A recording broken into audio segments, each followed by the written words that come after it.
Hello. Wow, that's loud. Hello, good evening. You okay? Can we give Ali a round of applause for that?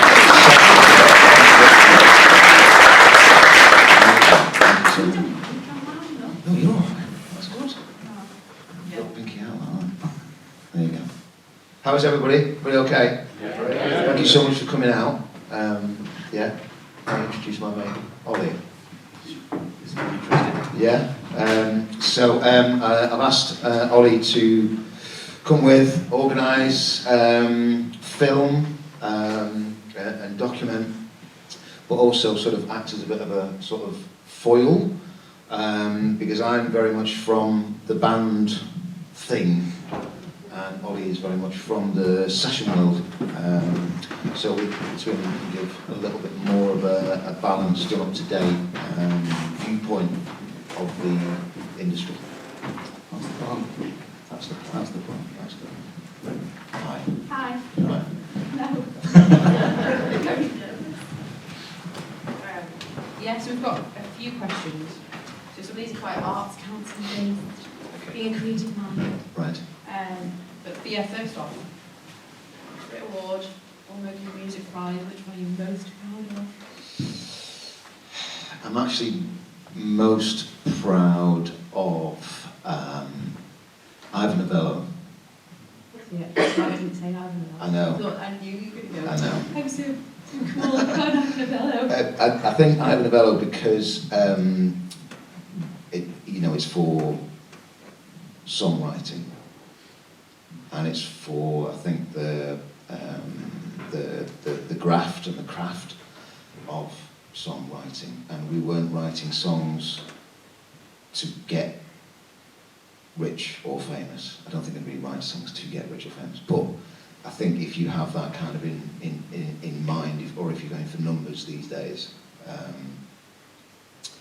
there isn't. I mean, we were looking at that song before. Should I say what song before? Oh yeah.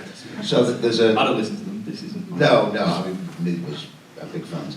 But I think just if you look at, single edits and stuff like that, you've got to do radio edits and whatever. That's kind of making it, you're packaging it up, and we purposely didn't do that. So to get recognised for not following the path, then I think that was kind of a proud thing. Yes, and we want to. So, influences? Who's influenced you the most? Ollie. Drumming world, probably, I would say, that's tough. I was talking Taxman, not drums. Huh? Taxman. Taxman.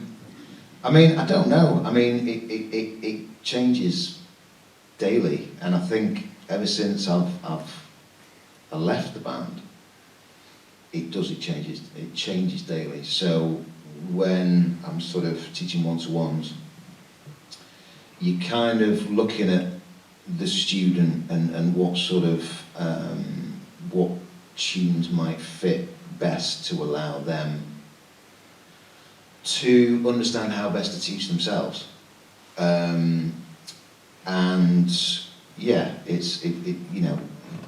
other day somebody put a Bee Gees track on, and I was like, oh my God, this is just the best thing ever. When you're learning drums, that sort of 100 BPM, very, very simple, but allowing space and melody and all that kind of stuff. But then, you've got like Meshuggah, Thomas Hack, and then you've got like, I don't know, we were talking down the other day, yesterday, Norwegian black metal, and my son loves a bit of that, and Cannibal Corpse, and I'm like, this is amazing. So I don't know. I think it's. I really like that.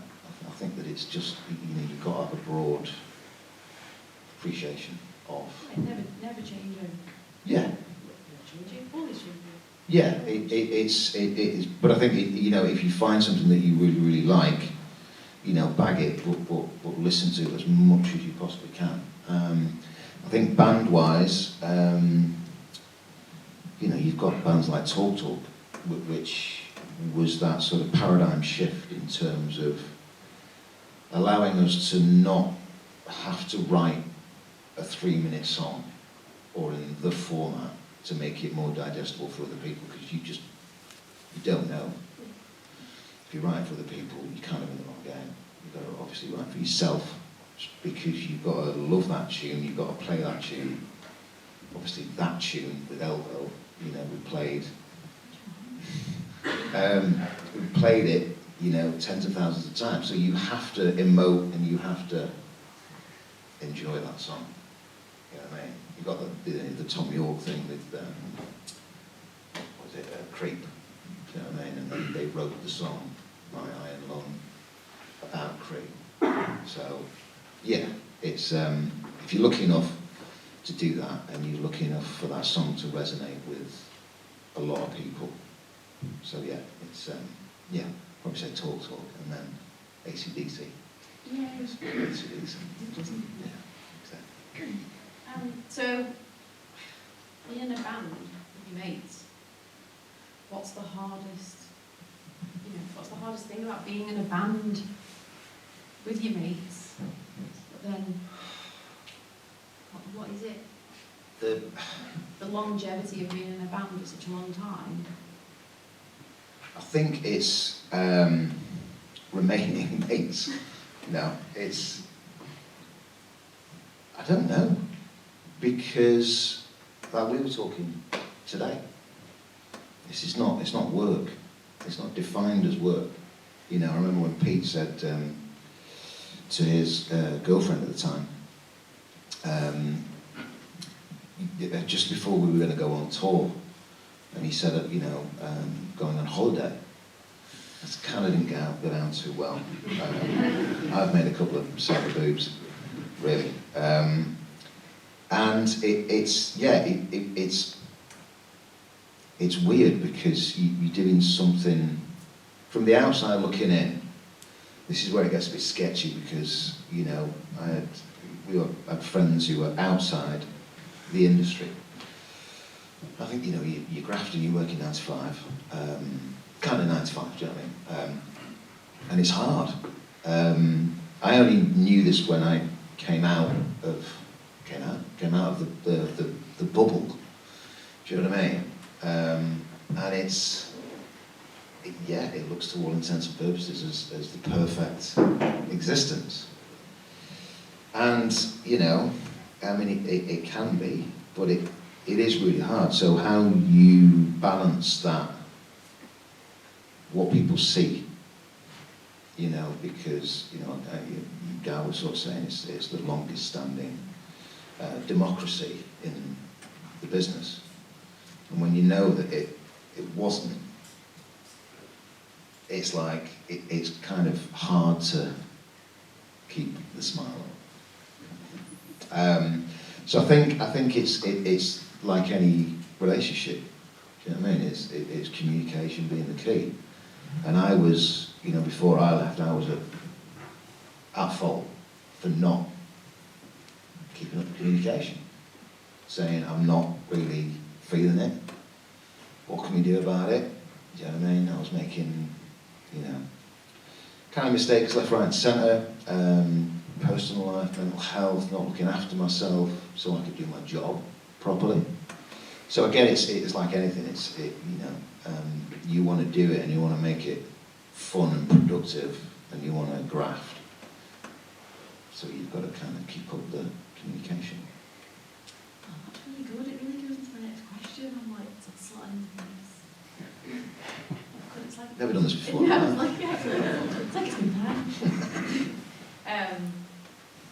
Because we were talking about mental health, and you're an ambassador for mental health, especially musicians' mental health. And you're involved in an amazing project called Data Drummer. Yeah. So can you talk to us about that? So with what we were doing today, the workshop was based predominantly around coordination. So my son Dylan, he has ASD. So that led me to think, you know, when we moved schools for Dylan, he was kind of picked out from his primary school as a naughty boy. And then one teacher, Mr. Cooper, we had really weird ties. But anyway, that's a different story. Lovely guy. But he said, this is not him being naughty. There's something here. You know, he's 21 in May. So it still wasn't widely recognised as a superpower, as it is now. So, yeah, so a little bit of a backstory. So, yeah, we were able to move him to a private school, private primary school, because Ben were doing okay. And it was great, you know, he had like one classroom per class, so there wasn't like this sort of overstimulation. So art was there and music was there, whatever. Skills don't matter. It does matter. Absolutely. So, yeah, and then he went up to the senior school and the deputy head asked, when will he grow out of this? As he has Asperger's, as it was. Or Asperger's, as it was. And so I was very, very nearly arrested, and so was my wife, Sarah, because we were just about to jump on him. So we pulled him out, sent him to the local comp, who had an amazing Senko, amazing frame-looking place. When I left the band, I was going to go on another tip there. Yeah, anyway, I'm not going to go down there. When I left the band, I built a drum shed, predominantly for me, but it wasn't for me. So it was for Dylan. So when he came back, he was able to voice any frustrations through that thing. And we had 2 kids, so, you know, I was able to sort of play with him. Obviously I don't know anything because I'm his dad, and I'm very not cool, and you know, what do I know? Still, what do I know? But he was able to come in and teach himself, but spend time communicating how he felt through that. So it gave him an opportunity to, I don't know, get rid of the day. So then it led me to think, you know, I could research this, and how did it make, or help me to voice. I mean, I'm sat here in front of you lot. Notice that I'm very much looking at you. I kind of look there and I'm going, I freeze, okay? So bear with me. And you're playing in front of people and we'll chat about this. You know, how do we get on stage and do that? But yeah, feel so exposed in front of, you know, so many people. But it's kind of like, that's my safe bit, yeah. And so talking to Dylan, and then sort of putting it more out there, working with ART, Autism Research Trust, and Ali G's brother, Simon Baron Cohen. Yeah, so he works for the EP, started the ART down in Cambridge Uni. So that was cool. So just trying to get sort of a bit more awareness. You know, we're all somewhere on that wonderful spectrum. And yeah, it's the Stuart Lord, who is the data drummer on Twitter.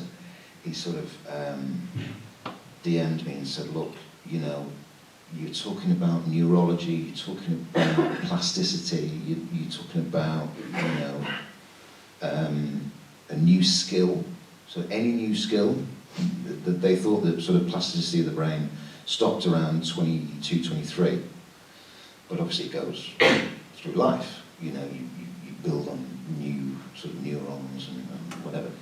Everything's sort of constantly firing. So what we're looking at today is repetition, as drummers, we are a foundational element, the foundational element. So the creation of space to allow melody and all the rest of it. So that repetition is that new skill, new neurons firing. And he just said, look, we could do with getting something out, like an app or whatever. So it's, we don't know what we're doing, but it's kind of, yeah, we're trying to use it as, yeah, I mean, I was talking today, I think, talking to Sarah today about possible sort of, you know, a meditative thing, okay? So we've got these coordination exercises. Do them at the lights, do them at the dinner table, do them, you know, whenever things get a little bit, you know, magic. Mm-hmm. So it kind of, it's good because you're interacting with your body, you're activating your spatial awareness, your proprioception, stuff like that. So it's not just drumming. It's sort of a good exercise to have. So we're continually talking. I know that, you know, I've talked to people with PTSD. I've sort of facilitated, I hate the word teacher, but I've facilitated, you know, boys and girls, men and women with dyspraxia, any number of conditions. And yeah, people have just enjoyed it. And I don't know, I mean, measurable progression, if somebody's enjoying something, it's kind of like that's the best thing. Give me that dopamine. It's the dopamine hit, man. Honestly, it's all about that. And I think, obviously you get that from any musical instrument. Anybody who's just, you know, sung in the shower, sung at gigs, what a hit, it's great. But I think you get it more from playing drums. I think. That's all there is. That's all there is, it's all there is. So yeah, you know, Stuart and I met up with the guys from the Clem Burke project, who do loads of amazing stuff in terms of outreach and sort of charity work and looking at the brain and looking at the plasticity and learning that new skill. So yeah, it's quite interesting. It's going to be a long game. And I don't know what the end game is, but it's kind of, we're enjoying looking at the possibilities of developing this not only as a musical instrument or a collection of musical instruments, but as something to work in with mental health. Very exciting. That's the short version. There you go. Because you like playing drums, don't you? I love it, me, yeah. Do you? Big time. Sometimes. You like playing them? No. They're the worst. They really are. No, I love them. Love you. They're so shiny and lovely and loud. So how do you stay motivated to be creative?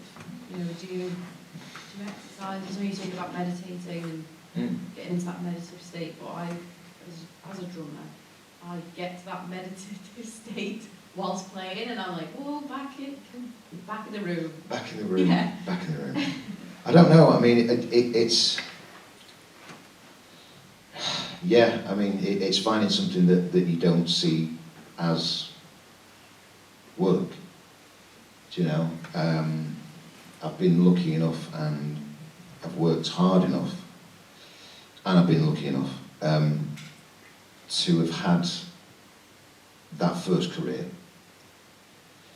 without being quite ignorant, to be quite honest with you. We just did what we did, and it clicked and it resonated. And you know, Phil Chadwick, God bless. I mean, he's not dead, but God bless him. Poor Phil. But his way of managing us worked. Stars aligned, don't know, but it did. So, you know, we were able to monetize the talent that we had, that we didn't know we had. Yeah, monetized it, and were able to have a kind of career about it. But then it's, when I left as well, it gave me an opportunity to really think about what I was good at.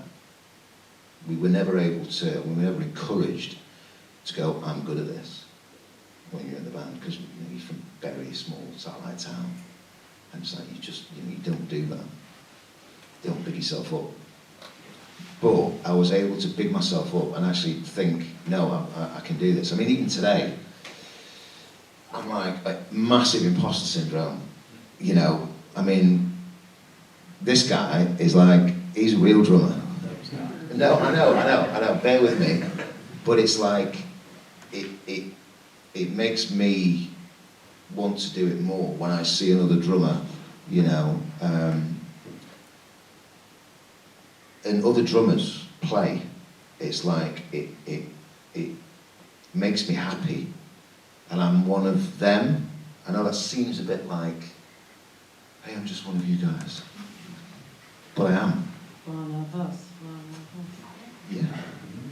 Do you know what I mean? And it's like, you know, we've got, you know, and Steve came down, Steve Leach, amazing, Steve. So, you know, he came down, we had a play, and it felt like, yeah, that was having a chat to me. It was a very loud... It was a very loud chat, it was a very loud chat. But I don't know about you in terms of like playing with other drummers. Do you get much of a chance to do that? No.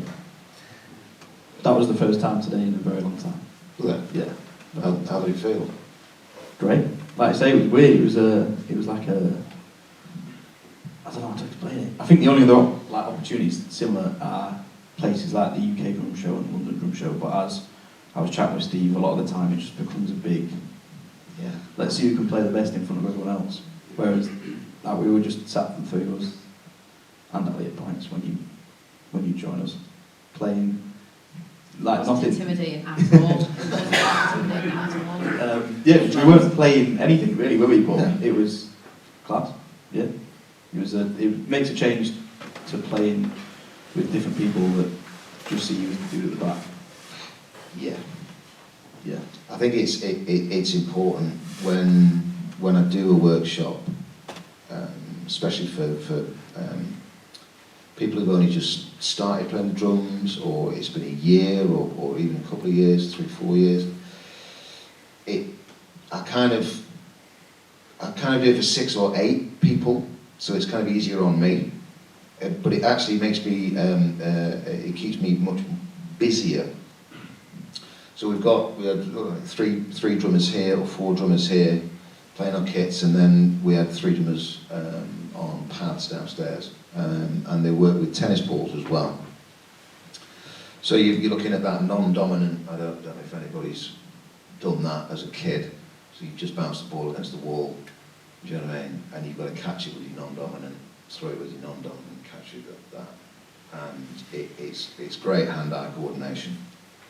I don't know what it does for drummers, but it's you know, it kind of works. But it puts a smile on people's faces, and it's like, it's a bit of fun. It's harder than it looks. It's harder than it looks, and you've got to pick the ball up with your non-dominant hand. And everybody who's a bit like, just try it. It's good. But it does actually work in terms of the plasticity. So, you know, you're looking at making fresh neurons. I felt clever after doing it. Yeah, it's good, isn't it? Yeah, I do it every day now. You should put your glasses on, that makes it feel clever. So it's all about coordination, and that links in with the sort of mental health aspect.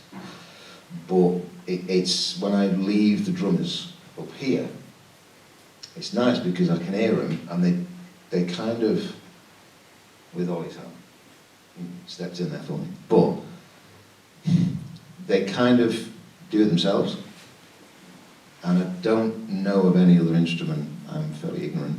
I don't know any guitar workshops anybody's been on. Boo. But there's a sense of community within seconds. There's nobody really trying to outdo each other. You're all trying to help each other. And that's where it's quite emotional for me, hearing it and not being in the room. Because that's self-directed learning. It's autonomous learning. It's supportive. You know, you're building that community and that visual learning of how are you doing that? You know, I use it as a little bit of a tool with the youngers. And I get them to teach me. There's a little dude called Harrison, he's only 6. And he just made up this fill, not in time at all. It's just him going around the kit making noise. So we're developing it into doing a groove and then going into this Harrison fill. And he's on holiday in Spain, and his dad sent, God, I'm getting emotional. Anyway, his dad sent me a little video of him. He's sat on the beach on his own, and he's got rocks where the drums are. He's found these 2 sticks, and he's doing it. And I'm like, fuck yeah, that's amazing. And he's on holiday, you know, with his family, but he's grinding away at this film. And it's, you know, it's kind of, that's the communication aspect. That's the kind of finding your voice as a person, not even as a musician. So that taps into that kind of mental health thing, which is very nice. Oh my God. Wow. It's good, isn't it? Yeah. All those neurons. It's all about the neurons. One day, I think the Klemberg project did it, where they strapped a load of electrodes to, I think Mark Richardson from Skunk Anansie did.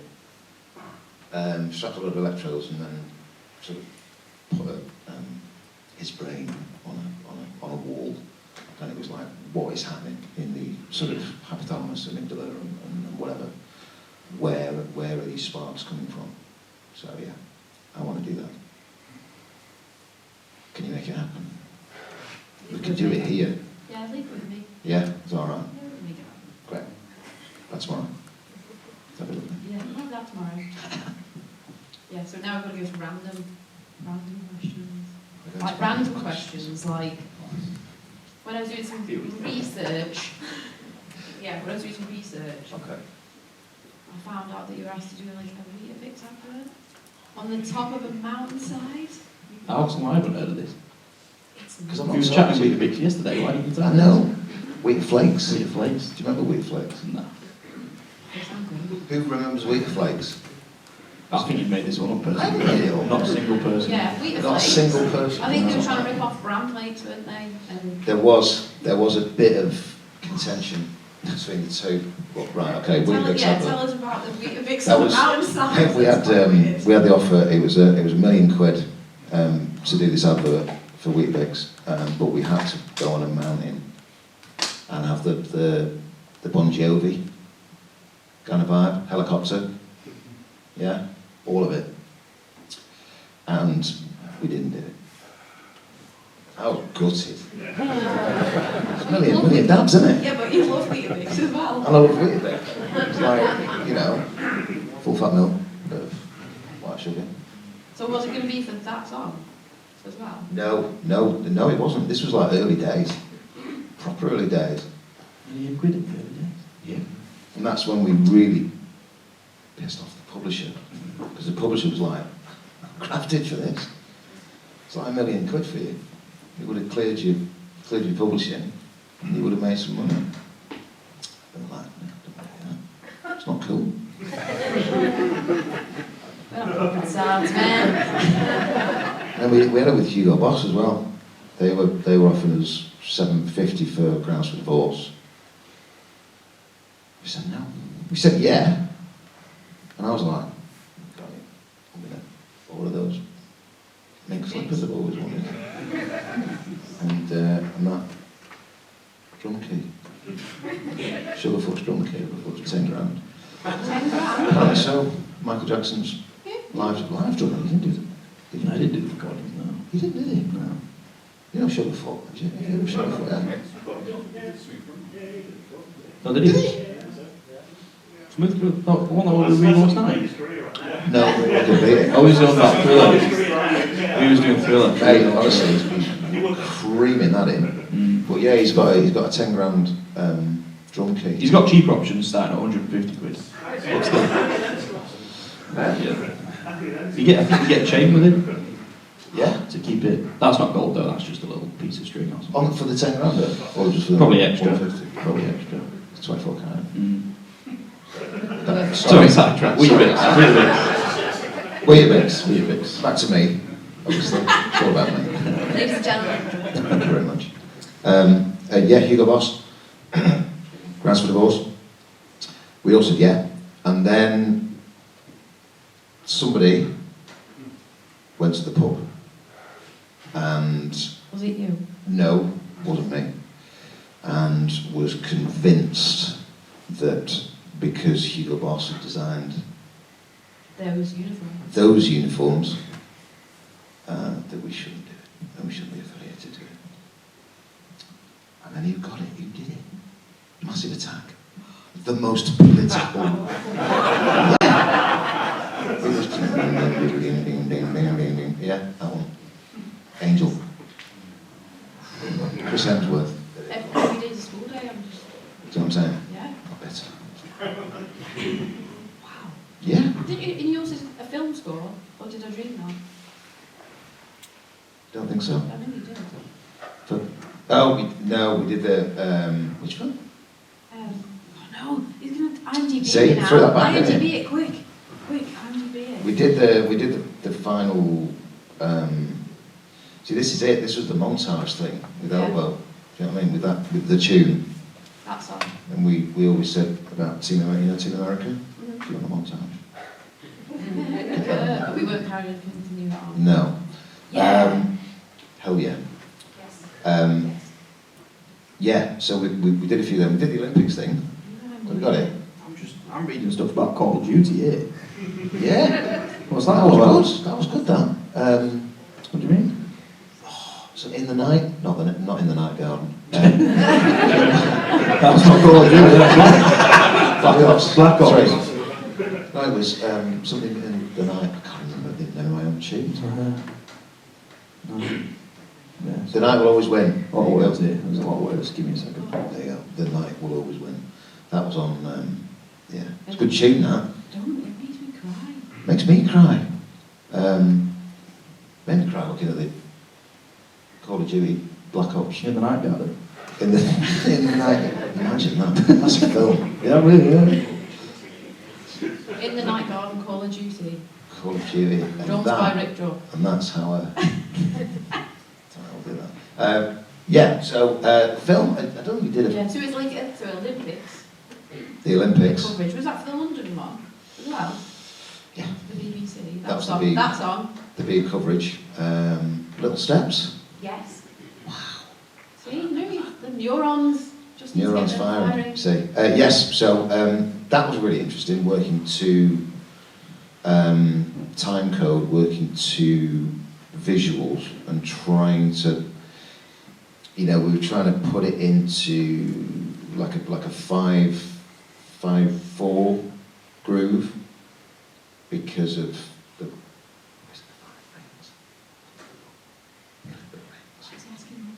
We didn't do it.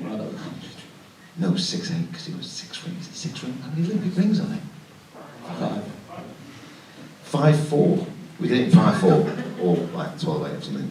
So that was the first idea the guy had, which was genius. It was like, right, what? 5/4 or 12/8. Those two very drastic different times. I'm not a drummer. Yeah. As soon as I said it, I was like, that's not right. You thought you'd get away with that? Laughing at it. You thought you'd get away with that? Yeah. Got away with the last 30 years, to be honest. Yeah, so 5/4. I was pointing that out. 5/4 because of the input rings. And then we kind of just went with that. But it was really good for me to sort of work rhythmically to time code and have to sort of slot stuff in and work with animators, which was kind of really interesting in a hellish kind of way, because you just go back and forth, back and forth, back and forth. What about this? What about this? Can you do this? Can you do that? Take that bit out. So it was a good learning curve. We didn't really get to do anything like that again, unfortunately. But it was an amazing experience. And obviously during the closing ceremony was phenomenal. And sneaking in booze in our wardrobe fly case into a dry. Yeah, it was a dry backstage. But getting leathered with Brian May was very interesting. Did he get hammered? Yeah. Did he? Wow. He did. He enjoyed a sherbet or two. Schweppes, yeah, obviously. So yeah, we were the sort of, it wasn't our strongest moment, but yes, it was very funny getting pissed with the Spice Girls. So that's quite. It's so good because you're like leading into my next like little questions. It's like those neurons, man. So you're saying that's not like one of your finest moments. You told me an absolute belter. Yeah, you did tell me an absolute belter. The other day, but is there any worse ones than the one that you told me? Because that is, as anybody who's in a band here, Right. will know. It's. I think, oh, rubbish. I'm not doing very good. Or I missed that bit of the song. Or I missed that intro. Or I messed up time wise. But God. the jovial one that you told me. What did I tell you? Well, apart from the bit where you were in the same room as Bowie. Oh yeah, that was good. But that after that, well, I think it put you off. Oh, I think it put you off. What was the tune? I wasn't there. I'm just thinking of In the Night Garden now. I can't think of anything else. There's a script coming on. Yeah, working on ideas. That'd be good. What is it? Where's Dan? Where's Dan now? Fugitive Motel. Oh. That was the tune. So yeah, we were doing a Mark and Lard session, and Mark and Lard. Missing. You're 24, aren't you? Mm-hmm. Yeah. There's a big disparity between sort of cultures, Mm. which is getting It's going to funny. embarrass him now at his Getting age funny. because he's like, how old are you? Yeah. David Bowie. Yeah. He did Wonderwall, right?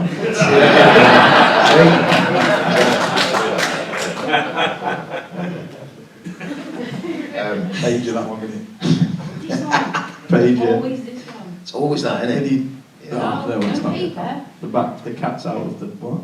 No, not yet. Not yet. In a few minutes. In a few minutes. 20 minutes. We'll pop that one out. So, yeah, yeah, Mark and Lard, live session. How many million? 20 million, maybe? 10 million listeners. So, yeah. 6'8", not 12, I know Sam signatures. And yeah, completely, like, arsed. Live? Live. Like, proper live. And, as a facilitator, you sort of encourage people to just work through it. Try not to sort of... Don't stop playing. Don't stop playing. And breathe through it. Fail. Massive fail. So, that moment when the rest of the band look at you and go... So, yeah. And then I had to do it again. So what did you do? Stop. So I stopped. And then I had to apologise to 20 million people. I'm really sorry, I massively screwed that up. It's fine, whatever. David Bowie. I nearly crashed the car when you told me this. It was, that was weird, because he was the guest before us. We didn't know. And Pete was like trying to get into the room and get his amp in there and this guy was coming out, we had a couple of people coming out. And I think he was saying goodbye and then sort of trying to get through the door at the same time, and Pete was in his way, and he sort of looked around and went, oh! And it was David Bowie. And he did that noise. Oh! And Guy, he put me off. Come on, Dave. Honestly, play fair. So yes, that's a Bowie story. And the worst. What? Yeah. Performance. Kind of the worst. I tripped up on stage over, you know, the bit that covers all the wires. The thing that's supposed to stop you from tripping over. There you go. Bright orange. Yeah. Covered in pink gaffer. So Don't I trip went over this. over that in front of Beyonce and Jay-Z. And they were laughing at me. Like at me. And I did the run. The little jog. Then everybody can go, it didn't happen, it didn't happen, just ignore It's it. fine. He's just eager to go on stage. It's a wonder I left the band. And then I had to perform. So, yeah. I've tripped up going onto my drum riser. Mate, classics left, right and centre. Early days, drum stool, got off the back of the stage. Feet up. What about you?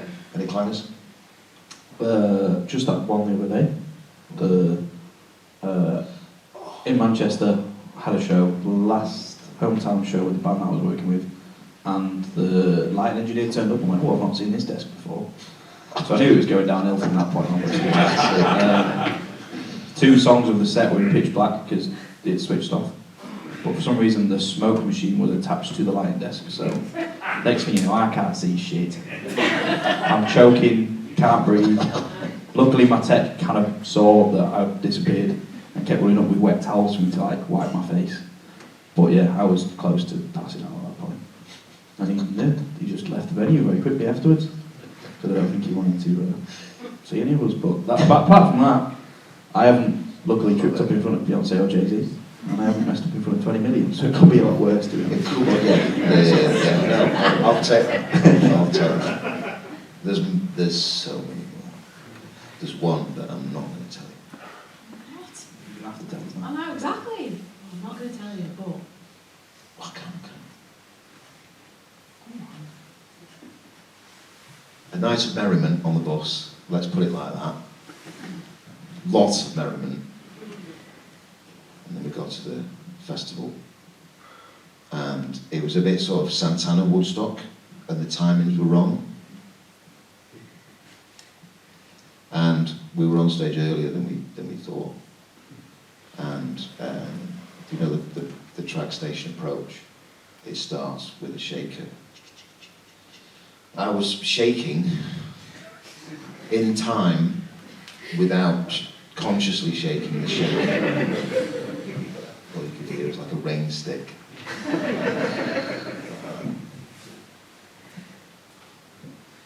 There's more. You're professionals. So more. So much more. musician. So, yes.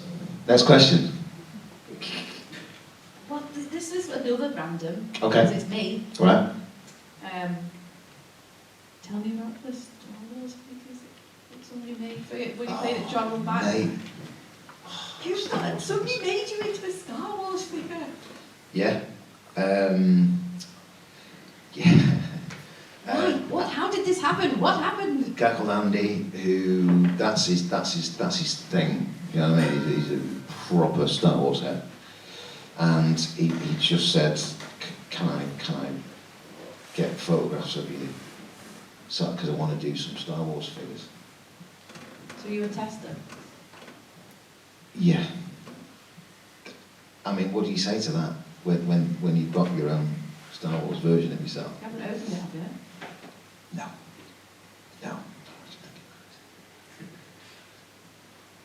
I'm going to have to go home now and look, because I don't know what He it is. doesn't even know what we're talking about. Star Wars, I've not seen it. what was that?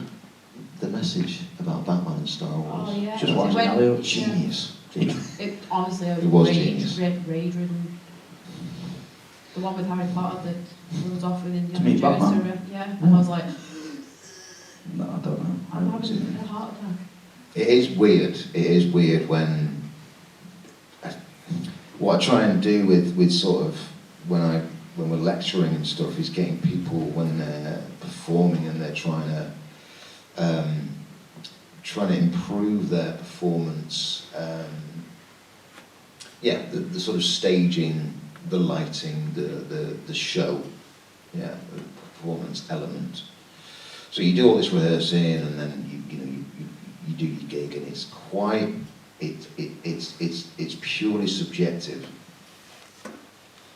So when you want to take that kind of step up, and then you start to do sort of pre-production, if there's sort of we've discussed this in terms of you were mentioning today about there's that sort of 3-day call that you get as a session player. And you called in, and you've got sort of like, you set the stage up, and you set the lights up, and you set the show up to run, and you choreograph that. So you have to be objective about it. So you have to put your head in the head of the punter who you're potentially selling to, and you trying to sort of get a sense of trust, because people have no money. So you want them to give you their money, not another band. So you have to create a sense of, reciprocity. Got it in. Got the word in. My wife hates me using that word. Reciprocity. It's a word. Is it a word? Reciprocity. It's the one that we were talking about. Reciprocal, that's true. I'll do it again, and I'll use reciprocal. You might drop me. Okay. Star Wars. I'll get you back. Yeah, Star Wars. Everybody seen Star Wars? Right, so performance-wise, so I think, you've got to create that sense of objectivity. So putting your head in watching your performance, recording your performance, and creating a sense of occasion and investing time, energy, and kind of effort in that.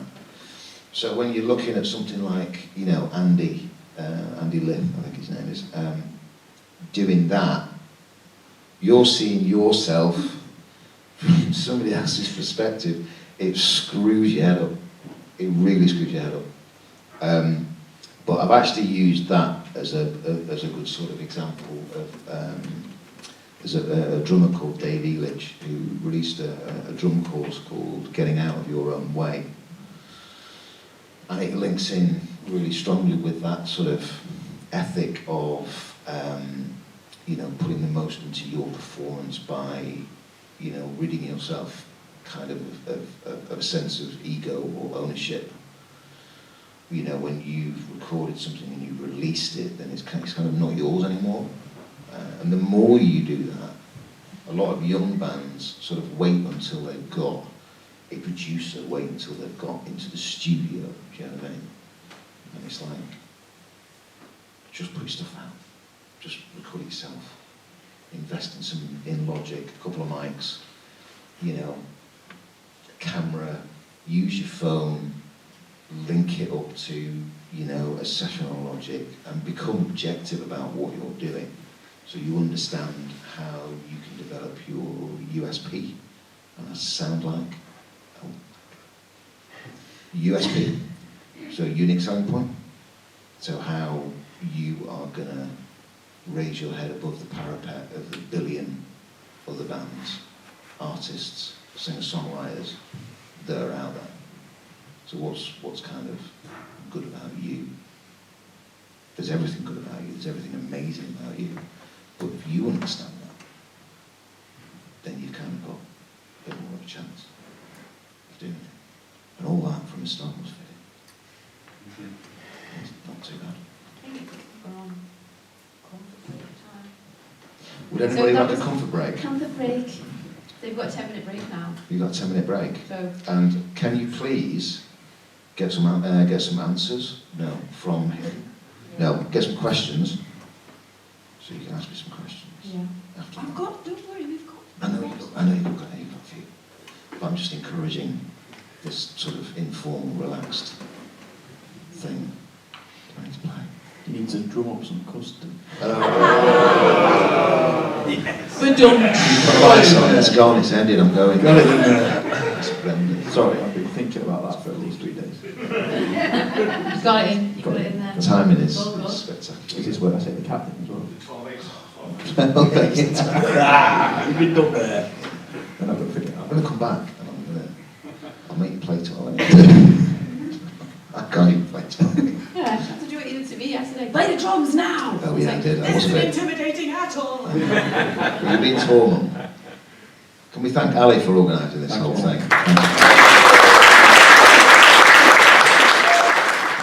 Were we okay? Had a good week? Yeah? Good. Mine was not my fault. Get to the front of the queue. I went to the other one. Good show. Good show. The ladies. VIPs. Literally a VIP. Sorry. It was. We're done. It's not It's gonna get worse. Dad jokes. And my son's shameful face. Yeah, we're going to move to, like, questions. You said technical questions. which Well, filled some of me them with questions. fear. Like, no. One very, very special question, which nearly made me cry. Yeah. I'll try not to cry. Don't cry, Ali. So this lovely person, because I won't say their name, Okay. because I don't want to embarrass them, because I can do that myself and me. So this person said, thanks for being a massive part you have played in the soundtrack of my life, of me and my family. Like many, many others, elbow music has been with me in the good and the bad times. Are you ready? Since I first listened to Asleep in the Back in 2001, an old gnarly copy has been in every car I've owned since, along with many other elbow albums that followed. I am proud to say that there are a few elbow songs my 2 young kids don't know the words to. And where I was brought up with Supertramp, Steely Dan, and Bob Dylan, when I've got a typo because I put Boy Dylan, sorry. My kids are being brought up with the Chemical Brothers, personal favourite, also part of my novel, Beastie Boys, and so their question is, as an artist, how does it feel to have such a positive influence on the lives of so many people through the music you produce? It's a cracker. It's a good one, that one. I've got a wobbly, I'm still wobbly from it. That's all right. That's all right. It's. How does it feel? I don't know. I haven't processed that yet. Honestly, I mean, when we started out, that's not much of an answer, is it? I was nearly trying crying to then. I've formulate. got this. Come Right. on. No, honestly, when we released the Newborn EP, I know. So yeah, super early. What was it, the first EP? I don't know. There was the Noisebox EP. That was the first one, and then there was Newborn and Red, and 2 other EPs. So yeah, super early. We got a letter, and for the young people in the audience, a letter is something that you write on paper with a pen. A letter from a couple who had unfortunately had a stillbirth, and they were able to to grieve through this song, Newborn. And that was it. It was like, as musicians, that's your job done. And that's one couple.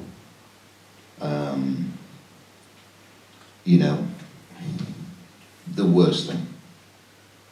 One of the worst things you could ever go through as a woman and as a couple.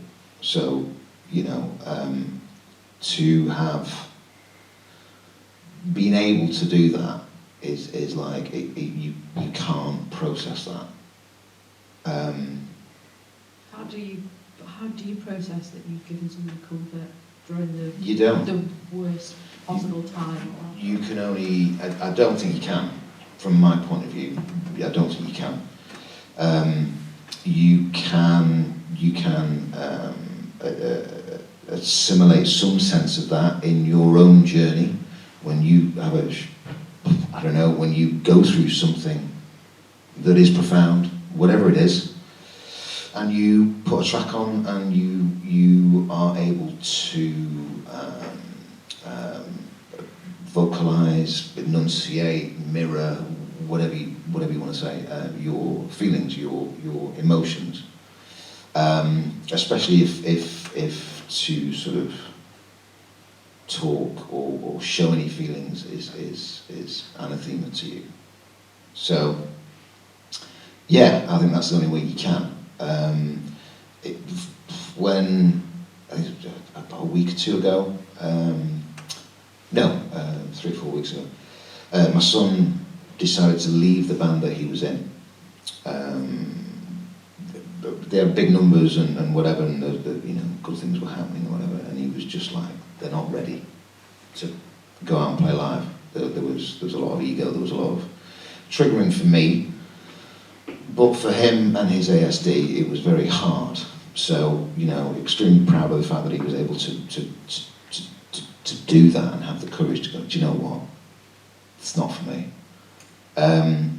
And we sort of broke his drum kit out of the rehearsal room in Liverpool. So we went super early and broke it out of the It's like stealth fast. yeah, it was proper 18. Yeah. It was like, well, let's do, Go. Hannibal and Mr. T. Well, yeah. 18? Who? Mate, honestly, you've got a list. I know, yeah, it's growing by the You've day. got a long list, dude. Yeah. So we got it, and with having a son who's at uni and doing his own thing, I rarely get to kind of hang out with it. So it was a good chunk of time that we were obviously bonding on the drums and whatever, and he was playing me tunes and this and that. And we got the kit, and we got to town, and it was like, right, we need to go to my room and do the kit. And he put what did he put on? He put Mexican Standoff on. Which is funny, because we were talking about it before. Story again. I'm going to try and make you cry. Gonna make you cry. Cried again. It's like the Bowie story all over again. Yeah. He crashed the car, and I was like... So, Mexican Standoff, if anybody knows that tune, there's like a little bit of clapping at the start, and that bicycle wheel thing, where you put a little bit of cardboard on the, with a clothes peg. Clothes peg? Yeah. A little bit of card, and then you used to do it as kids. Yeah. And the laugh was Dylan when he was dead young. I'm really sure of dates. So yeah, dead young, and him just laughing. And yes, we put that on, and I was like, oh God, Mexican Standoff. Oh. Not really thinking about it, because I went. And then he put on, little bastard, what did he put on? The stops. He put the stops on. And I was like, I don't listen to it. When I left, I don't listen to it. And then, yeah, I had to pull over. I was like sobbing. So I think that sort of 7-8 year cycle, is there something? University kind of thing? So I'm kind of 8 years out, 8 years sober as well. Who knew? And then he was like, oh my God, I'm so sorry. I was like, no, keep it, because it's actually a really good track. So what I was saying before about being objective, I was like, okay, we're actually quite good. It's a good tune, that. And it, the purpose was to emote and get you to sort of connect somehow. And obviously Garvey being a lyrical miracle, it was like, shit, we're quite profound, these. I maybe should have listened to them when I was in the band. But there you go. Hey, live and learn. So, that's your answer. Is that your answer? I don't know. Yeah, I love it. Right, cool. Does everybody else like that answer? Do you think you actually answered the question? Did I do a bit of politician vibes? We're alright. It's just cameras on. It's not. It never was. No. Brilliant. It never was. Brilliant. I love it. We've got an A's question here, but I think you might have to sit there. Okay. Oh, Go on, no, it's fine, it's fine, it's fine. That's what I'm there for. So yeah, this is, you can tell it's Drummer questions. yeah. The best. The elbow track, Grace Under Pressure. How did you go about approaching the drum groove for that? Was there a particular inspiration, and generally, what were you thinking whilst writing that? Yeah, it wasn't. This sounds good. We were in Scotland on a writing trip. Bonding. Is that loud? Yeah, so writing trip. And I think we were just trying to write stuff, pick stuff out of thin air. Thin hair. That's a good job, wasn't it? Yeah. He laughs. So, yeah. So basically, me and Craig was sat and we were like, I was completely inspired by an album called Introducing by DJ Shadow. So, you know, breakbeats and stuff like that.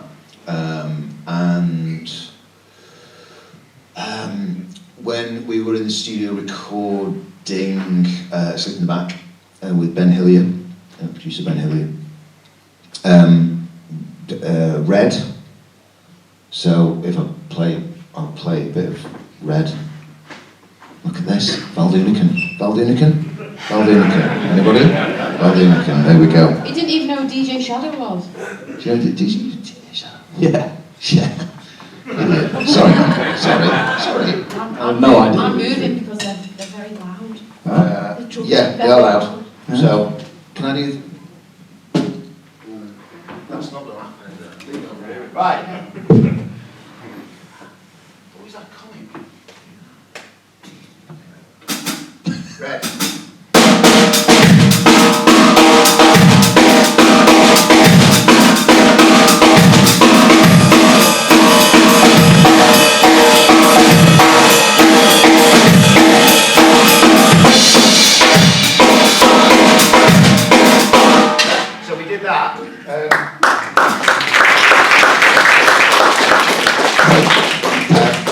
So we did that to offset that kind of 12/8.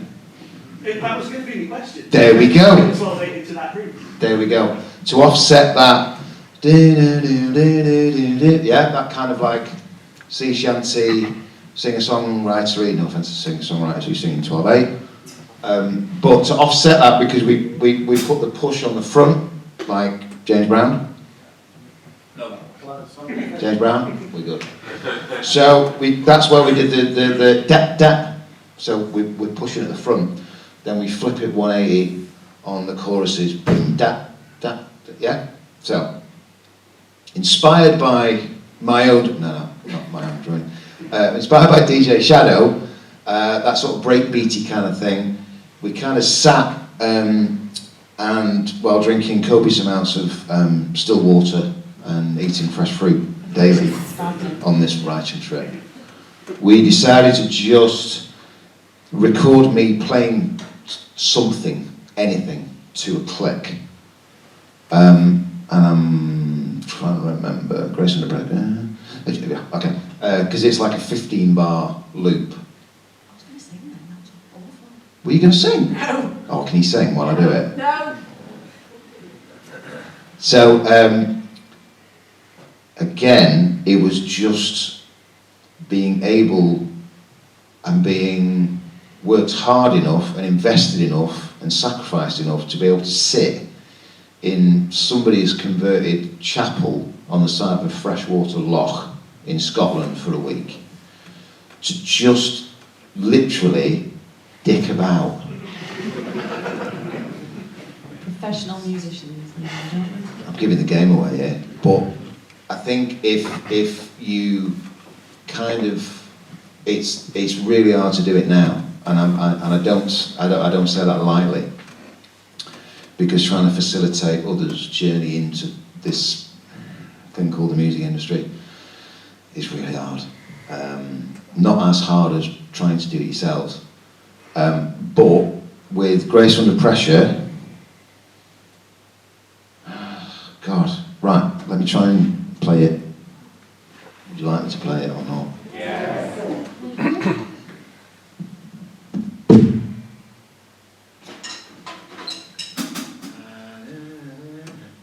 Okay.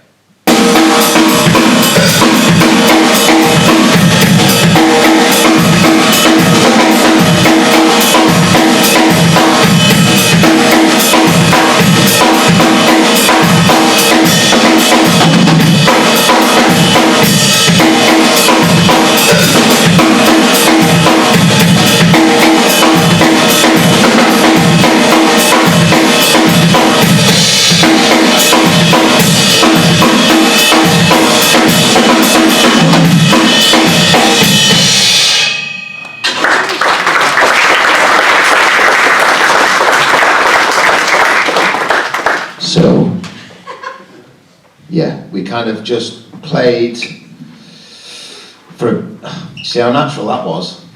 Go back. It's horrible. Terrible. I was just done, like a lead singer. Who do I think I am? So yeah, we just played that and then looped it. And just Guy then, sort of, as we were sort of trying to get this loop together, he sort of said, right, well, why don't we try and offset that with a chord progression that was really sort of ethereal. And he'd already had, I think he'd already had some element of an idea which was Grace Under Pressure.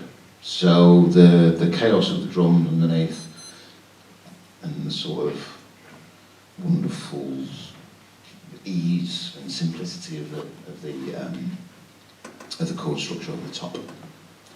But it kind of ended up being 15 bars, 15 bar loop, and having to play that. And we played it at Glastonbury with a load of people on stage, and somebody stood on my riser and started asking me questions when I was playing it. And I was like, oh, I'm a bit busy. There you go. Was that all right then? Cool. Yeah. Okay. So like working with choirs as well. You've worked with a few choirs, haven't you, on a lot of tracks? Yeah. What's that like?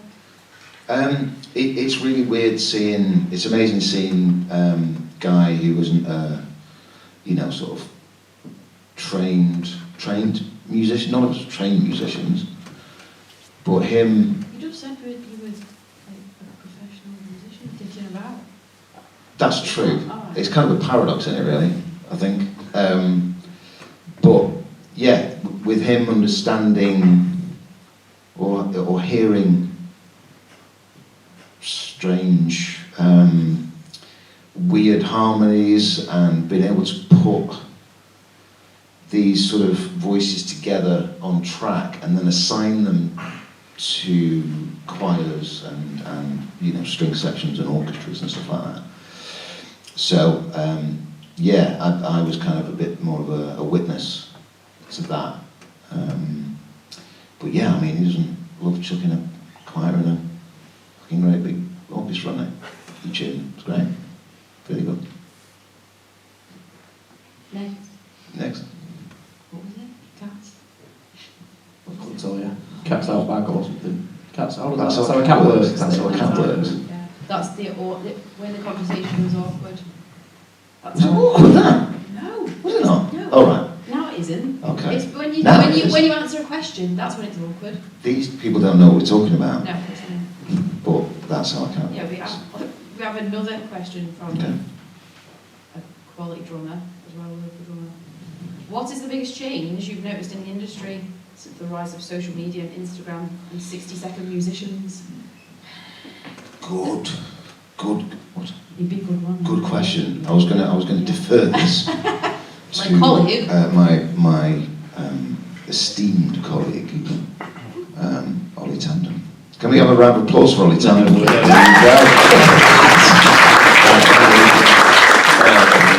That makes it sound like I've got something good to say now. You're gonna have to dig deep. I'm going to have to dig Yeah. deep, aren't I? Get on the drum. No. No, don't, because he'll put us to shame. The thing is, He's really good, you know. it's hard for me to comment on the change because it's all I know. Yeah.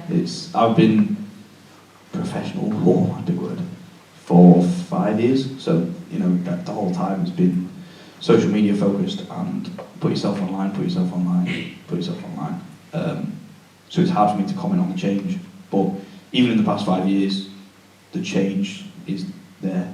I think a lot of people will think, let's put 60 seconds of us showing off and the work is going to come flooding in. I've had far more work coming from a video of me playing to a High School Musical song than I have for me showing off. You know, just trying to play something that isn't necessarily what you think would be what someone is looking for, if that makes any sense. So, yeah, I think social media is a very tricky one because it can be, as I was chatting with Steve yesterday, it can be the greatest thing, but also the worst thing, because I follow loads of great musicians on there, and then, I don't know, say I've spent an hour putting a video together, and I go to upload it, and I open up Instagram, and I see some people on Instagram. I'm not uploading that video anymore. That's gone straight in the bin. I'm like, why would I bother uploading the video when I've just seen these people do what they've just done? So, it can be a blessing and a curse at the same time, but I know that 75% of the work I do today comes from not the videos I upload on Instagram, but meeting someone and then them following you or whatever, and then by uploading they remember who you are, if that makes sense. I think a lot of people think using social media to replace networking and to replace physical connections, but you need both of them. One doesn't work without the other. So that's my take on it anyway, but It's a pretty good take. I don't know. It is. Wasn't it? It is. Your stuff now. Damn stuff. It's really pressing, and it's amazing that you said that even, you know, within the 5 years you turned pro, there's been a phenomenal change. TikTok. Yeah, I mean, you What know, is that? we were talking about this before in terms of the artist that you, I can't remember her name, the artist that you were playing with, and she's like decided not to go on tour. Mm-hmm. She's on a Pip Millet. Right. Can't say her name properly. Pip Millet. Pip Millet. There's one good for you. Pip Millet. Shops at Millet's. Who? Sorry. Sorry. He's a songwriter. It just comes to me. And when I'm looking at it from my standpoint, old codger, you've got millions of streams, and yet you're struggling to fill a 100-cap venue. You're predominantly doing. Oh, that's someone else. Yeah. Yeah. The band that Dylan was in. Do you know what I mean? okay. They were like millions of streams, and they were like, we don't want to tour, we don't want to get in that van, we don't want to, there was a bit too much sort of ego going on, and Dylan was just like, I want to play. You know what I mean? I'm a drummer. I want to get out there and get in the van and travel 6 hours and play a gig and then, de-rig and then travel back.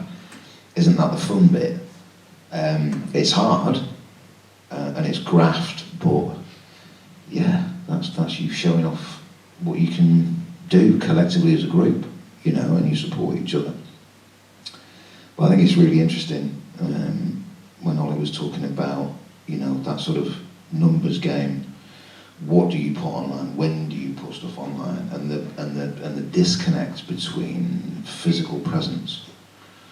So you know, the main reason, and I'd like to sort of step in here and just close your ears for a second, but you know, Ollie gets most of his work, or it seems to me, because he's a top lad and he communicates well, he's good at what he does, and he enjoys what he does. Okay, and this is, I know, you know, all piss taken aside, this is the important bit, is that, you know, what you've said in terms of being able to network, and social media cannot replace that, because you hire somebody because you want to spend time with them. They can learn that. Do you know what I mean? If they're good enough. But would you want to spend those 6 hours in a splitter van, or not a splitter van, because they cost an absolute fortune to hire? So do you know what I mean? You know, in the back of somebody's car with all the gear, would you want to spend time with them? And would you want that person helping you set that up? Do you know what I mean? I'm kind of, it is romanticising it a little bit, but anybody who's in a band knows that. Do you know what I mean? Building everything, stage, rehearsing, going to work, coming back, butty, rehearsal for 4 hours, getting back, sleep, work. Do you know what I mean? Weekend, gig. It's a lot of effort. So why would you want to do it? Because you enjoy it and you can't love it. But I think before then, you would be making money off, you'd be making money off merch, and you'd be making money off live, even if it's 20 quid, 50 quid. Put that back in the pot, you'd get some merch going, get some t-shirts, get a mug, and sell it. What? Stickers. Stickers. Who doesn't love a sticker? So yeah, it's that. Sometimes the old ways are the best. And I think if you are brave enough to maybe not, you know, if you found your kind of USP, if you're brave enough to not stream your music, you know, sell it on Bandcamp, there's a better rate, or sell it at gigs, you know, USB stick. You can get a ton of them for not much money. Put your stuff on there with some film stuff, or you know, you've filmed a rehearsal or a pre-production or something, or a personal message. Then you brand them. You know, I tell this to everybody. It's old school, but it will make you money. You set up a little table. You as a band, Daisy Brain. Gav, who's the drummer, he was one of my graduates from Lipper, where I am. And we were talking about this all the way through, and they stand at the merch table, you know, when they're supporting other, you know, bigger acts. And you meet and greet. And it's that, you know, which is kind of sadly lacking now, as Olly said about the social media aspect, but, you know, you want to meet and greet your people. That implies trust. I think, like you said, the personalised side of it is just as important as the band I just finished with. They had the whole merch, your hoodies, your t-shirts, all that sort of stuff. But the thing that would sell the fastest every show was before the show starts, the lead singer would do 5 paintings. And I say paintings very scarecrows, essentially, on a piece of paper. They're very interesting scarecrows. I'll show you a photo one later. I don't know why anyone would want to purchase one, because it's the westest thing I've ever seen on a piece of paper in my life. But they would be the first 5 things to sell. And each night, put the price up a bit, because he was like, bloody hell, this went fast. Because it's like, this is a one-of-one from a band that I love, that, you know, no one else is going to walk away with. So, yeah, like Rick said, it's the finding the balance. Yeah, finding the balance. We numbered the Noise Box EPs, and that shit goes for money. I'll sell mine. If you want to pay for it. I love it. 500. 600. Sorry, go on. So over the course of your career, what was the best piece of advice you received and why? That's a quality question, isn't it? That's a really good question. That's a proper kind of geeky Don't do that. Geeky musician question, we like them. Get a real job. Get a real job. Best advice. And then we want the worst advice. Enjoy it. That's the best advice. And the worst advice was enjoy it. Too much. Too much. Yeah, no, I think that was... But who gave you the best advice? Who was it? Can you remember? Ollie. It was you, wasn't it? No, I give nothing but horrible advice. You give great advice, man. What? Yeah, Oh, thanks. yeah, you do.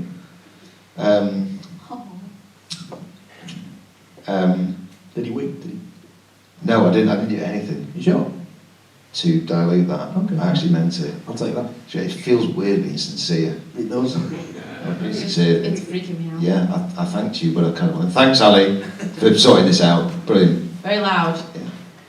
Yeah. Play the drums. Play the drums. Now, I don't know. It was something as innocuous as that, of like, don't forget to kind of enjoy it. And I know that sounds really, really beige, but yeah, when like being out of it, looking in, but with the experience that maybe I should have enjoyed it a bit more and not been as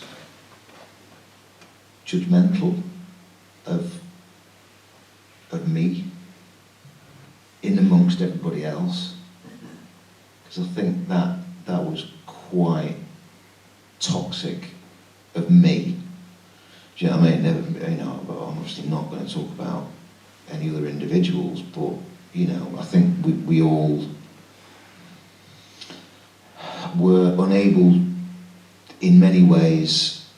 Well, I'm going to talk for myself. I was unable in many ways to sort of deal with, the hugeness of what happened.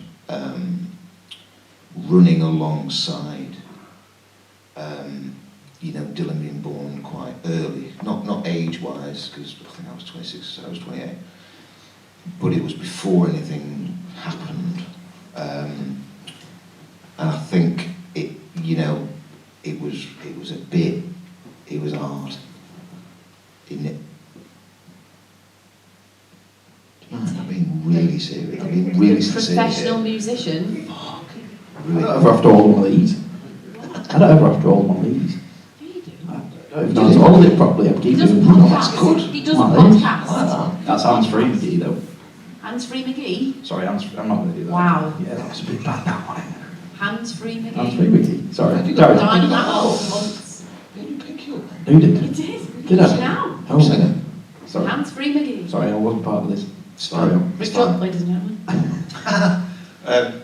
Yeah, it was really hard, and it shouldn't have been that hard because of what and we've been talking about. It's like, enjoy it. It is work, and it's graft, and it's hard, and it's an investment, and it's playing a gig on a Tuesday night when it's pissing down, and you've got to take your stuff down, you've got to and you get in late and whatever.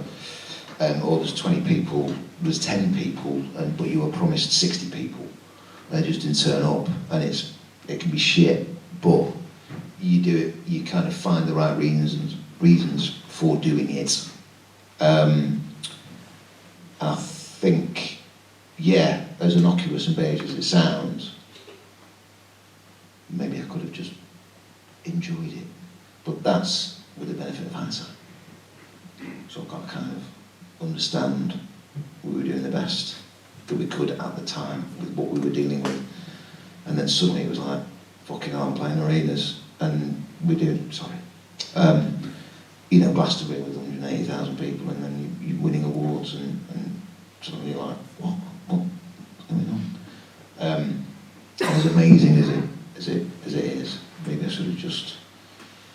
It would have been nice to have the sort of little skills I've developed for in terms of looking after my mental health. Just breath work, or taking a minute, or being able to say no without fear of any kind of, Nothing bad will happen. kickback. If you say no. Yes, if you say no, it's okay. It's probably going to be better.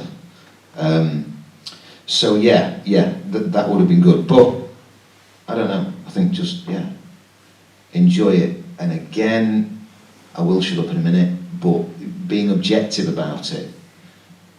So when you film a rehearsal, when you film a gig, watch it, but don't just watch yourself. Watch the whole thing.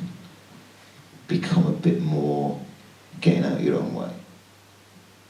I think if I would have done a lot more of that, I would have been a lot more confident in my abilities and our abilities as a group and everybody else's individual abilities, not just musically, but as people. For Dunk. I know. There you go, that's quite Drop that mic. quite big, that, wasn't it? That was big. That was very profound. Light should have gone off. Smoke machine. Fireworks. Lasers. Yeah. Is that all right? Yeah, that was great. Another question. Hands-free McGee. Who's hands-free McGee? No idea. Really? No idea. It's good. I was like, let me see. FOMO. We said on this. What did we say you have to say about it's fine to say no? For FOMO. It's fine. Yeah, it's true. Sorry. We've got more of these amazing questions. Go. Quick fire. If you could go back and play, sorry. You said quick fire. No, it's fine. If you could go back and play one gig again, which one would it be and why? Thanks, Jay. You're welcome. Good question. Now. Good question. That one. Good question. That one. Did you not do Glastonbury and not trip up this time? No, Well, because leave it in. I wouldn't have been able to come to the Isle of Man and tell you that story. Oh, there, you got my back.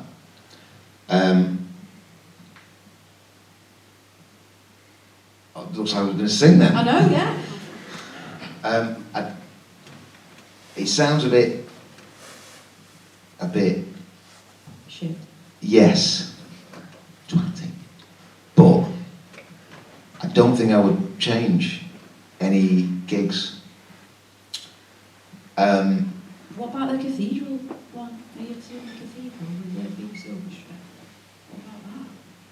There's me like, what about this? The cathedral one, Yeah. the St Paul's one, Yeah. that was good. That was a good one. Or was it not? You're No, on, that was good. You're on the red button for eons. I It know. was ace. It's quite good that. A bit wavy in St Paul's Cathedral, playing drums. It's good. Yeah, I don't know. Craig would probably want to change the one where we got on stage and his first chord, the keyboards collapsed. That was a good one, but I wouldn't change that one. God, that's very funny. What about Malcolm? Why did you change that one? No. It's really hard drum beat that, you know. Really hard. Wasn't my fault. No, I don't know. I think to be able to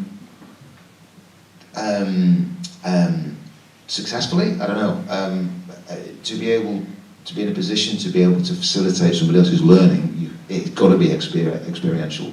You've got to have experience. And I think because I've been lucky enough and grafted and all that kind of stuff, to be able to have these stories. I've not done this for a very long time, and it's nice. It's kind of gas in the tank, really, for me. And again, it helps with the processing. So, yeah, I'm sure there's like early. I mean, I'm thinking about the first gig we did in Cincinnati, and there was more people on stage than there were in the club. Do you know what I mean? It was literally like 5 people there. But I wouldn't change it, because then I remember that we stopped the gig, we got them on stage, and we got the rider, and we all got leathered. And we played the gig, terribly. Everybody had a great time, even the staff. Do you know what I mean? And then we stayed for ATs, and yeah, it was great. So yeah, I don't know. No, I don't think it would change. Definitive. Got pins and needles in the round. We do that.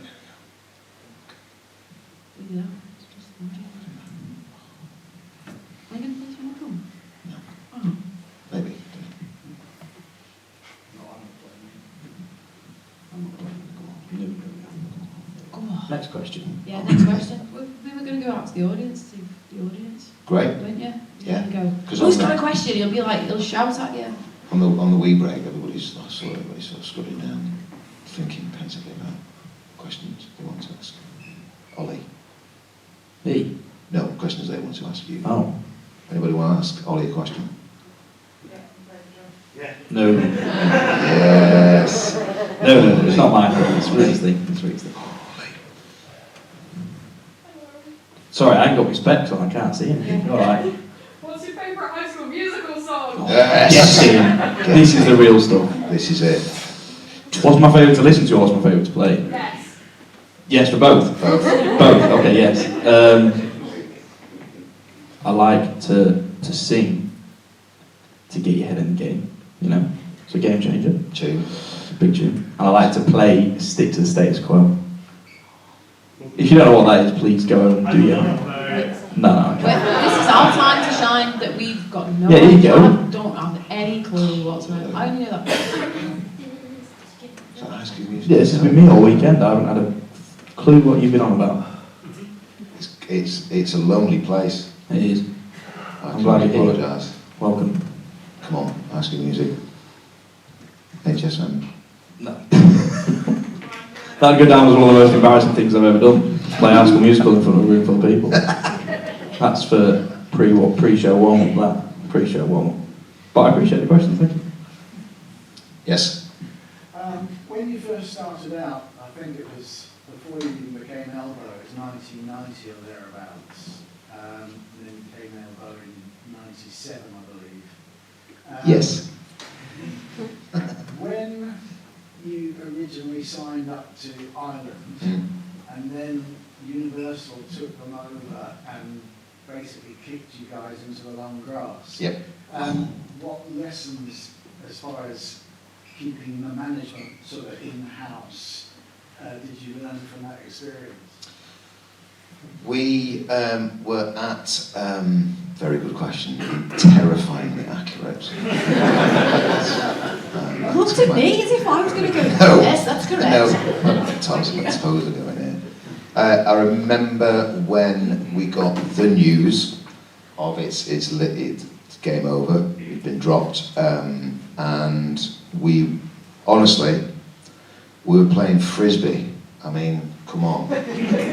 Playing frisbee, our mate Scott, who's sadly passed, he ran a couple of bars in Manchester, and he was renting this place, was like a little cottage, massive garden, on the way to a place called Didsbury in South Manchester. And we were using that as a bit of a sort of, I don't know, hangout, sort of biker den, you know, your thoughts, feelings, emotions, yeah.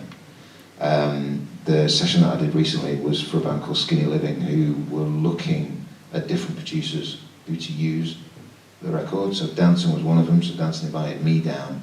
They don't have a drummer, and he just got me down because we work really well together. So in terms of that human element, and working in the studio, and working quickly, working almost like unconsciously. And hopefully, you know, I think he might have got that session. But I'm always striving to get the band to be self-reliant and to be objective about their sound. Therefore, when they're a bit more empowered, especially soloists, singer-songwriters. So when they go into, or they are assigned, or they choose a producer, then they are not being passive about that process. So they understand the process of recording, which mics to use, what sort of, I don't know, outboard they're going to use, compression, whatever. I don't know much, but at least I'm able to keep up a little bit with the production, the skill of production. What about you, Ollie? Producers. It's weird, I've kind of, the more producers I work with, the more I realise that especially the music that I sort of work with, the more backwards it's going, if that makes sense. I used to always think studio, get in, play your parts as a whole, so on and so forth, you record it as a kit. But I've been working with a guy a lot recently called Dan Ewins. Do you know Dan? No. Big pop producer, so he's just been working on the new Dua Lipa stuff, Sam Smith, Harry Styles, he does like Beyonce's The Carters album, that sort of thing. And working a lot with him, he is very, let's get the right kick sound, play me one kick, let's get the right snare sound, play me one snare. And then we sit down and he uses his production knowledge of recording that kit to then work with the drummer, not to actually physically play it, but to sample it. So it's a weird, it's the worst thing to do, because I'm kind of like, I'll just sit down and play it today. But again, just working with different producers, and I've got an album that I'm working on at the moment with a guy called Chris something, who's just come back from Nashville, working with a guy called Vance Powell, who was the assistant for a guy called Eddie, who did all of like Hendrix, Led Zeppelin stuff. So he's very old school in the sense of, we're not running any ears, everyone's in the live room, we set up the PA, we phase out the PA, and you blast it at each other. So I've got the two opposite ends of the spectrum, where it's old school, sitting and playing in the live room, to then working with Dan, who's moving a snare by the 16th, and I'm going, oh, that's the one, I'm not sure about that one. You know what I mean? So it's a very different, but then being able to try and do both. So yeah, producers play a massive role in everything I do, but again, trying to stay in touch with them, because Dua Lipa would be a great gig. But yeah, it's a very interesting, see producers here, very interesting. 3 things, I'm still thinking. Still trying to think, wow. Is that, Thank you. okay, yes. What would make you want to work in music, like creatively and like technically? That human element, what do they want? Am I able to fulfill their kind of brief? Do I get, you know what I mean, am I stoked to be in the room with them? Is there a flexibility in terms of ideas that I can put in? That's why I like working with Danton, because I think I can take direction really, really well, and I can understand that creative process, the language used is like, right,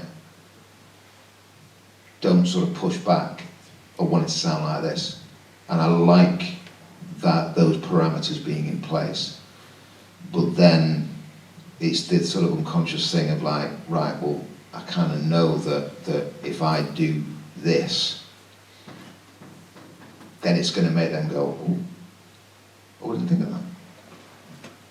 But it's reading the room.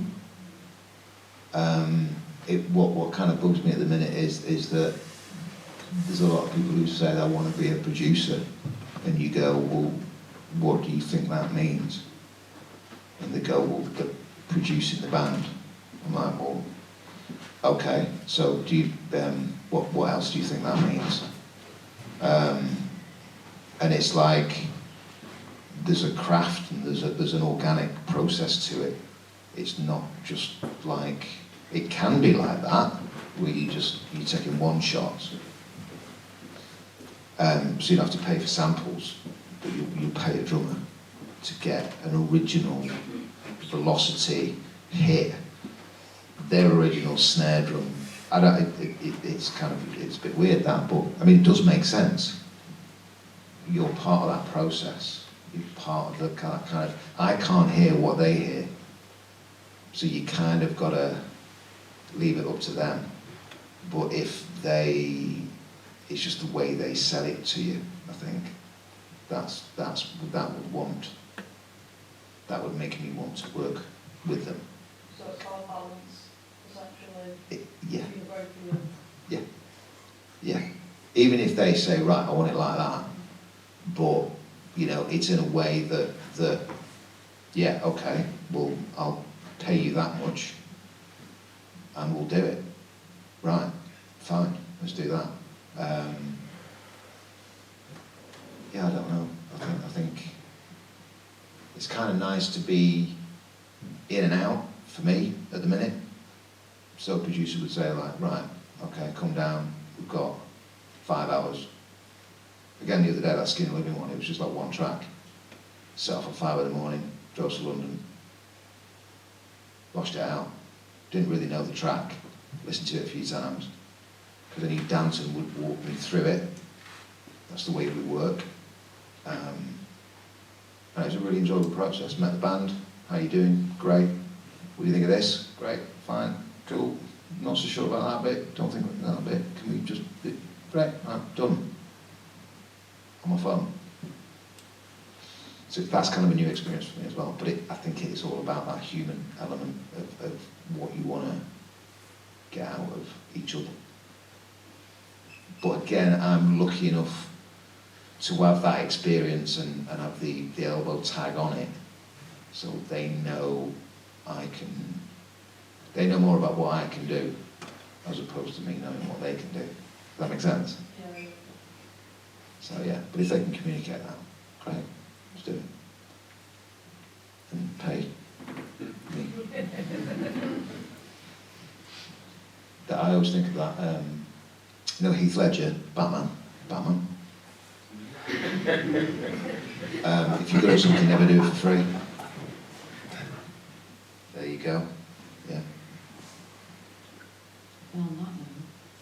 Is that a bombshell? 3 things. I'm stumped. Yeah. I've got one, kind of. I just name dropped to see how many free pints I could get. I'm Rick Jupp. I played for Elbow, Glastonbury. Well, it's related. It's the yeah. I think You can't do that. I can do that. I would. You great chops. You are. You're better than me at chops. We wouldn't know. He won't pay the bill. There you go. Look at that. Look at that. I'm setting myself up here, aren't I? You are. Setting myself up here. I would be really interested in kind of everything that Olly's talked about in terms of getting work, dealing with an industry that is more and more how can I say this? There isn't much money in it. So in terms of session work, paying for somebody's art and creativity and skill, and also, finding work, that kind of hustle. Yeah. I'd be really. Yeah, proper hustle. But again, knowing, seeing it from this sort of 5-year experience. Do you know what I mean? I think I would be really interested to understand how difficult it is at the moment, especially from a session point of view. I think it would be harder in a band because you ain't going to get paid for a bit. So a session, you can actually, you probably get, right, well, I want X amount, or you negotiate an amount that is, he's not going to skim you, and you've got to get travel on top of that. So I think it would be interesting for that reason, but that's one. I'll have to email about the other two. I'm struggling. Other than just drinks. Other than just drinks. Although you could say that's networking. Networking, exactly. Pub is the best networking. Yeah. I'd like to see it, to be fair, I'd like to see more from, because it's something I've been doing a little bit more recently, the more lecturing side of things. Yeah. Seeing it from Rick's shoes of being at Lipper, being at BIMM, all the other places. Seeing the variety of lecturing that he does. Because, for example, the other day, when we were flying out yesterday, bloody hell, it was yesterday, Jesus, I met a student of his and just assumed he was a drummer, and 20 minutes in realised he was a keys player. So I would like to see it from that standpoint of not just working with drummers, working more with other musicians. Yeah, because I really enjoy the live workshop inside of working with bands and doing that sort of thing. But I've only taught that to a diploma level, 16 to 18 kind of bracket, and I've not done it at a degree level as much as Jupp. So yes, I would definitely definitely like to see more of that. Okay. Any other questions? Hi. Hello. Sorry. Hello. I have some vouchers to spend at the record shop. Have you got any recommendations?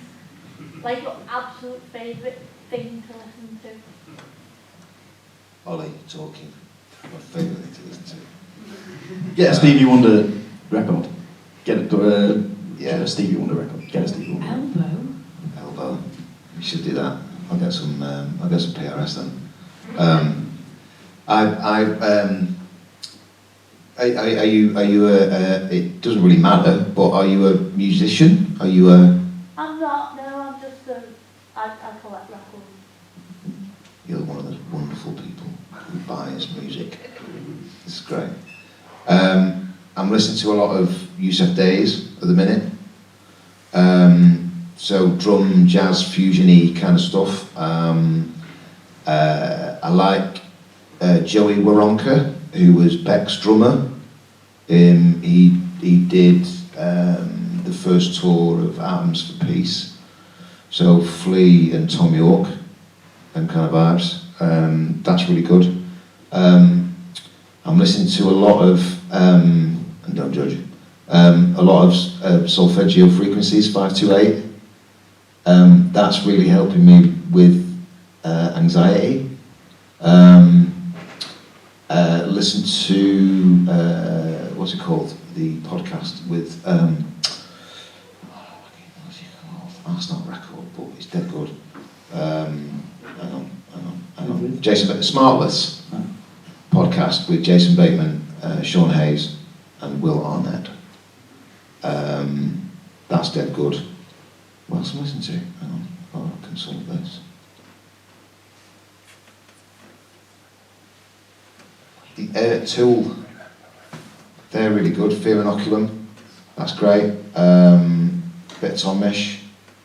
Back into Lenny Kravitz. Lenny Kravitz? Yeah. Yeah. There's also a really good album called King Ghidorah, and that is sort of MF Doom and his collabs. So yeah, there's a band called Atlas Empire, a mate of mine, who is a phenomenal drummer. It's a new band, it's quite heavy, and I listen to a lot of the 1975. No, what was that? Chill myself. James Lorenzo. Yeah, they're good. Thank you. Pleasure. That's a short list. How many questions? One more. How does cat work? Oh no, there's loads now. Oh, let's see. Right, we'll have... Did you see that? Terror. Right, can we have one, and then I'm just going to hang out, so ask me some of the questions. Yes? Was there any turning point or turning points in your career where you felt like you were working towards success and then you felt like you had like freedom of like a turning point or any events or... Getting Weetabix at work would have been it's a million dad. But yeah,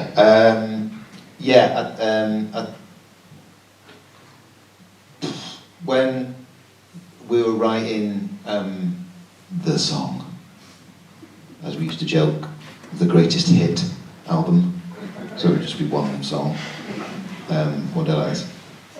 Really? Yeah, I know, it's crazy. There's so many to choose from. Me and Pete were on tour with a musician called Stephen Fretwell, phenomenal musician.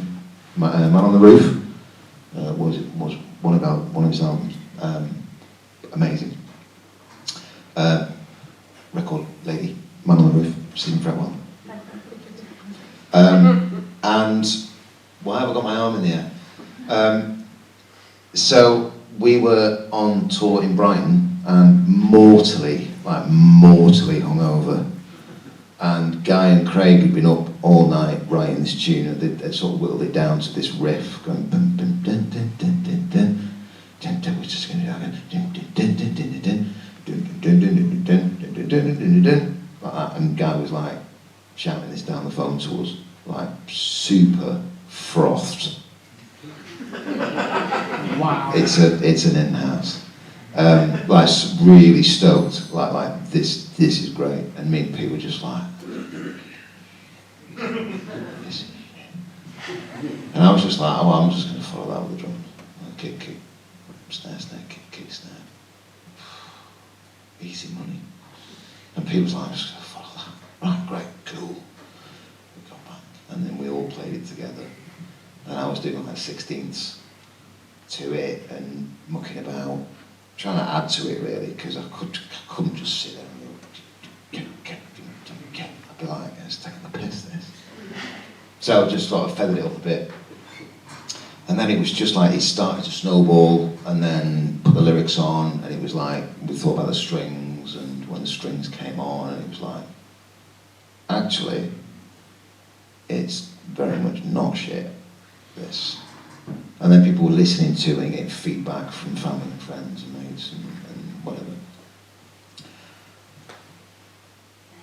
And it was just like, what's that? I went to watch the Rolling Stones in Wales and walked into the arena and he was playing that song and it was his. No way. Yeah. Top. Yeah, I thought it was great. But yeah, again, it's kind of simple. So I think not to sort of intentionally obfuscate things, and that's going from, that's a bit of a life lesson as well. So from practice, personal practice, band practice, food, clothes, everything.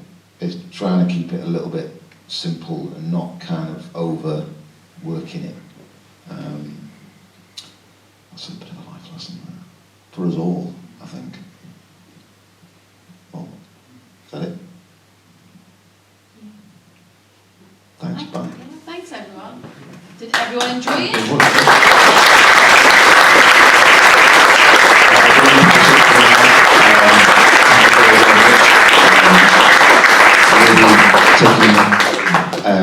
Yeah, I really appreciate you coming out.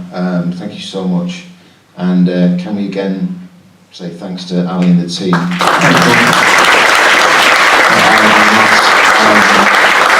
Long may they continue to bring me and bring other musicians and not doing the sort of the same thing. Do you know what I mean? Getting a bit more sort of up close and personal and you know, divulging record industry gossip and other silly little stories to humanise the process. Yeah. Just come down and ask me other stuff if you want, because I'll be standing over there. But thank you very much, I really appreciate it, and I've really enjoyed my time. It's a beautiful island, and yeah. Yeah, very nice.